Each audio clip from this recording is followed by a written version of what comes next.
time, we'll have the presentation of the callers by the Lawrence County DFS.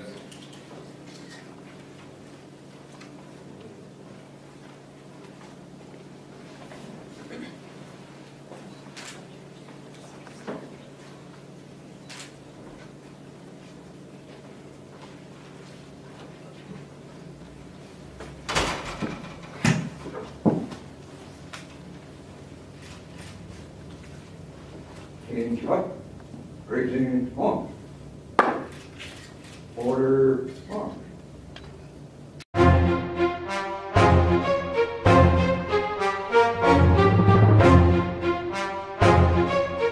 The lesson to us, an inspiration for us to become better officers. Lazarus A. Benson, Chief of Police, age 55, end of watch, October 13th, 1930. Chief Benson was on foot patrol when he stopped a vehicle he suspected of DUI. As Chief Benson began to place the suspect under arrest, the suspect began driving off. Chief Benson at the time jumped onto the running boards of the moving vehicle and rode it for a short distance before he swung off the vehicle and the vehicle ran over him. He succumbed to his injuries because of that. The vehicle then went a short distance and overturned and killed the suspect as he was fleeing in the area we know as Dead Man's Curve. The lesson we can take from this is just like many others, they have led to strict foot pursuit and vehicle pursuit policies to ask each one of us, what is the risk for an officer and what is the risk for the public versus the crime at hand? Bert Hampton, patrolman, age 50. June 28, 1937.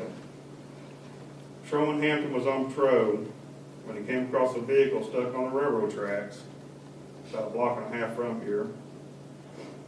He began to assist the vehicle to get off the tracks when he discovered that the driver was under the influence. When he went to place the driver under arrest, a gunfire ensued, and Mr. Hampton was shot, and later the next day succumbed to the injuries. What can we learn from this? Complacency in an officer's life is far too common. We sometimes get complacent with our surroundings, get comfortable with them, and let our guard down, and not use sound tactics. Fred Pack, patrolman, age 53, end of watch, May 16, 1946, 68 years ago yesterday. Patrolman Pack was fatally shot by then Chief of Police regarding a disagreement concerning the making of an arrest. Although the Chief claimed self-defense, it was said that the Chief had been talking around town how he was going to fire Mr. Pack for making that arrest. I personally take a lesson from this incident as a Chief and a supervisor. I must realize that police officers take great honor in their jobs. We value the respect the community gives us. We cherish the pride that our family has for us. Far too often we feel like if we make a mistake or if the integrity of our work is questioned, that people will look down upon us as being less than perfect. As a community and family member, you must realize too, that policemen are human. As a supervisor, we must always be courteous to an officer's thoughts and feelings, including the stress that comes with the job. If we should ever disagree with them, say something to them, have a talk with them, train them better, and if discipline is needed, use proper protocol. As Chief of Police, I want to personally thank these officers for their dedication and service they gave to the city. As you see on the table, you have each officer that has a Medal of Honor. Those are displayed at City Hall on a regular basis. You go to City Hall and see those every day. I'm proud to have those displayed up there. Ladies and gentlemen, honored guests, family members of our fallen whom we honor today.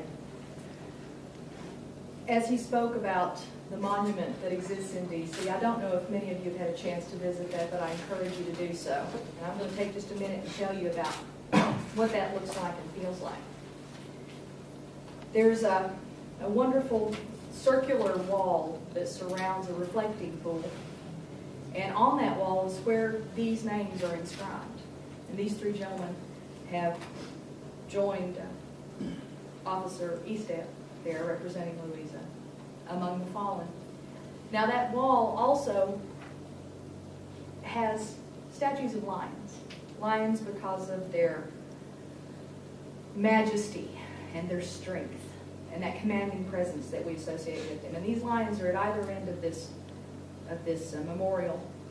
And there's a proud male lion, and he looks over the wall at cubs protectively. And at the other end of the memorial, there's the same. There's the female lion, again, looking protectively over the wall at the cubs. Now, in those areas, there's also inscriptions. And a lot of speeches can be made about inscriptions, but these are particularly important, and I'm going to share those with you today because they come from very different kind of fonts. They come from a survivor left when an officer was killed. They come from a president. They come from a philosopher long, long ago and long since gone from us. And they also come from the Bible. That philosopher had this to say, and you'll feel immediately why these words are important to this memorial and to the men and women that it honors. The philosopher says this: in valor, there is hope.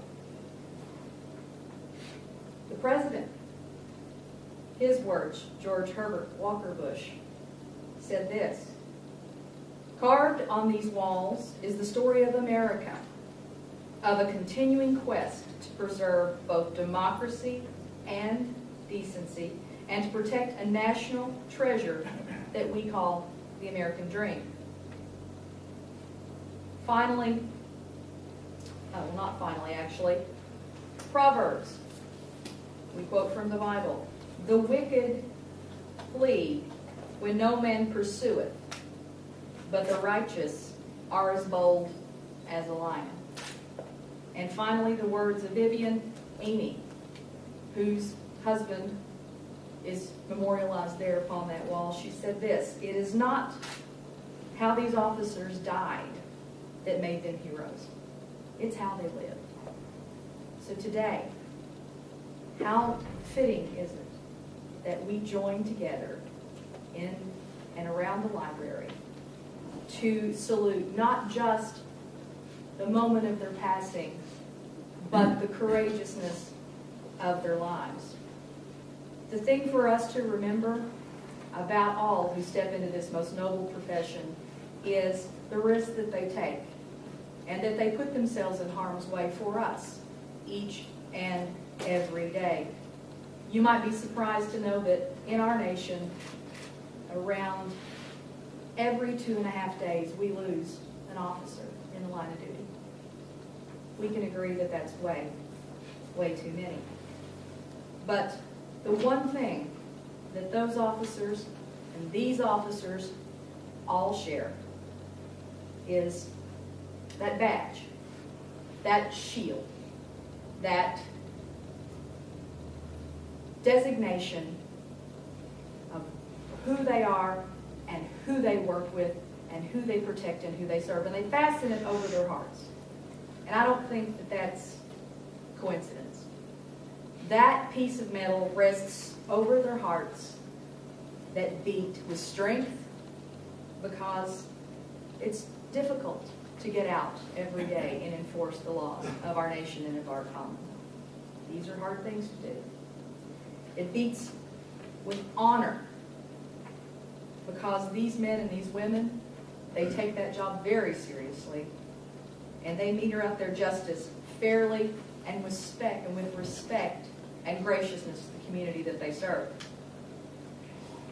Those of you who know this firsthand, those of you who have family members within law enforcement service, it beats with courage. It beats with courage because these men and women value peace in a civilized community, and they are willing to fight to protect it.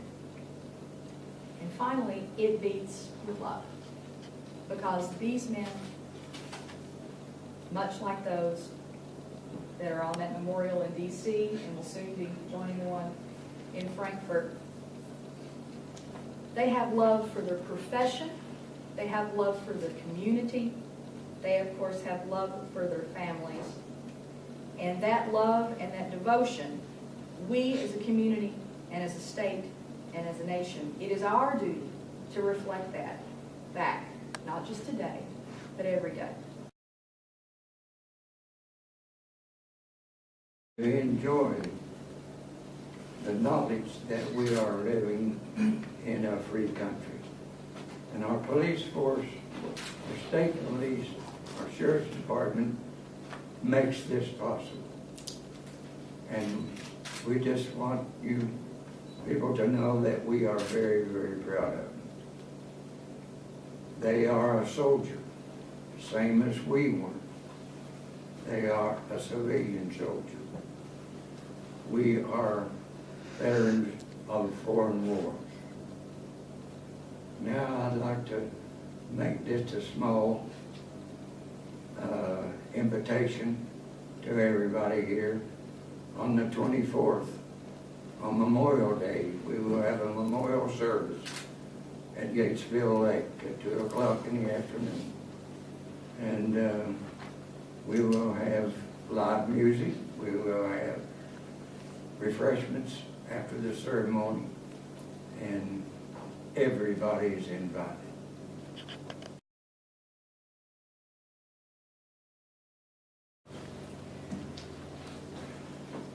We, the members of the Louisa Chapter Daughters of the American Revolution, meet today to honor and to pay loving tribute to the memory of those who lost their lives.